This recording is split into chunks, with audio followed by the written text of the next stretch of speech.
Shalom. Halo, selamat pagi saudaraku.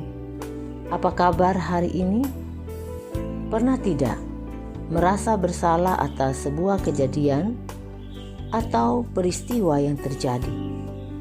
Kemudian mempersalahkan diri, merasa sebagai orang paling malang dan tidak berguna. Bahkan merasa tidak berarti sehingga tidak ingin lagi menatap hari esok. Jika ada pada perasaan seperti ini, maka itu pertanda kita sedang mengalami yang namanya krisis gambar diri. Saudara, jangan mengabaikan perasaan ini. Atau apabila itu terjadi pada anak atau pada pasangan kita. Banyak orang pernah mengalami itu. Bahkan ketika ini tidak teratasi, menyebabkan depresi, sakit-sakitan, dan lebih fatal lagi, ada yang bunuh diri. Saudara, bagaimana caranya mengatasi rasa bersalah dan diganti dengan perasaan bersyukur atas keadaan diri kita, menerima keberadaan kita apa adanya, serta belajar dari kesalahan dan dosa untuk menjadi pribadi yang lebih baik, mendorong kita memuji Tuhan untuk semua kasih-Nya atas kita. Seperti kata firman Tuhan dalam Efesus pasal 5 ayat 29-30. Sebab tidak pernah orang membenci tubuhnya sendiri, tetapi mengasuhnya dan merawatinya sama seperti Kristus terhadap jemaat, karena kita adalah anggota tubuhnya.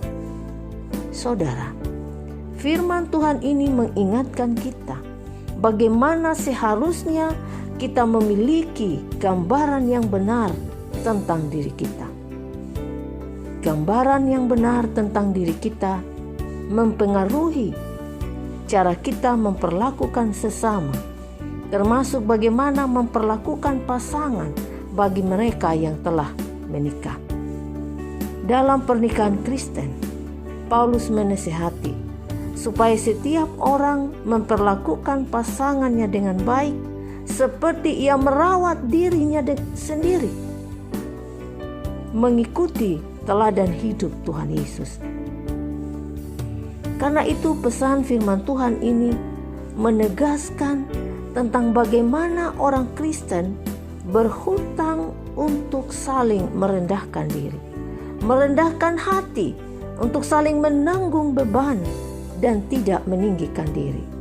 Bagaimana orang memperlakukan sesamanya seperti dirinya yang dikasihi dan dirawatnya dengan baik. Itu berarti berkaitan dengan gambar diri yang baik. Orang bisa mengasihi dan merawat dirinya apabila memiliki gambar diri yang baik terhadap dirinya. Namun bagaimana ia dapat mengasihi sesama apabila ia membenci dirinya, merasa bersalah, meratapi diri, memperlakukan dirinya sebagai orang yang paling bodoh dan malang? Saudara, maka untuk setiap perasaan bersalah, hal yang perlu dilakukan antara lain: pertama, datang pada Tuhan dan menceritakan semua keputusasaan kita kepada Tuhan, karena Tuhan mengasihi kita dan menerima kita apa adanya. Kedua, semua orang pasti berbuat dosa. Artinya siapapun bisa melakukan kesalahan termasuk kita. Yang perlu kita lakukan terhadap kesalahan atau dosa itu adalah menyesal dan bertobat. Jadikan itu sebagai pengalaman untuk lebih baik lagi ke depan. Dengan begitu, kita dapat memahami orang lain yang berbuat salah kepada kita. Ketiga, pikirkan hal positif tentang diri kita. Kalau perlu, ucapkan itu. Pikiran negatif akan membuat kita lemah, tetapi pikiran yang positif akan membuat kita selalu optimis dan semangat untuk menjalani hidup ini. Keempat, mungkin kita perlu menceritakan masalah itu pada orang yang bisa dipercaya. Dan yang kelima, jalani hidup dengan cinta.